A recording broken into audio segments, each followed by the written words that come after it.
আসসালামু আলাইকুম রহমতুল্লাহ। সাম্প্রতিক মাইলস্টোন স্কুলে ঘটে যাওয়া দুর্ঘটনায় পুরা জাতি শোকাহত। অকালেই ঝরে গেল কত নিষ্পাপ প্রাণ, দগ্ধ হলো কত স্বপ্ন। কান্না থেমে নেই কোনো ঘরে, নিস্তব্ধতা নেমে এসেছে অসংখ্য পরিবারে। কিন্তু এই শোকের মুহূর্তেও কিছু মানুষ আছে যারা মানুষের পোশাক পরা জানোয়ার ছাড়া আর কিছুই নয়।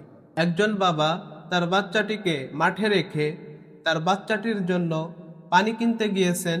পানি বিক্রেতা তার থেকে 2 লিটারের একটি বোতল রেখেছে 600 টাকা। আমি মাঠে রেখে পানির জন্য 1 ঘন্টা যাবত খুঁজতেছি। একটা পানির 2 লিটার পানির বোতল 600 টাকা দাম চেয়েছে আমার কাছে। 600 একটা 2 লিটার পানির বোতল। যে পানির দাম বাজারে 50 টাকা আর সে সেখানে রেখেছে 600 টাকা। আরো কষ্টের কথা যে ছাত্রছাত্রীরা আগুনে পুড়ে দগ্ধ হয়েছে তাদেরকে দ্রুত হাসপাতালে নেওয়ার জন্য সিএনজিতে ভাড়া চাওয়া হয় 1000 টাকা এবং রিকশায় ভাড়া চাওয়া হয় 500 টাকা, যেখানে সাধারণ দিনে ভাড়া চাওয়া হয় 50 থেকে 100 টাকা। আরো মর্মান্তিক, যেসব গাড়ি লাশ পরিবহন করে, ফ্রেজিং ভ্যান, তারা ঘটনাস্থলে দাঁড়িয়ে থাকে বেশি টাকা পাওয়ার আশায়। এই কি আমাদের সমাজ? এই কি মানুষের জন্য বিপদের সময় হাত বাড়িয়ে দেওয়া?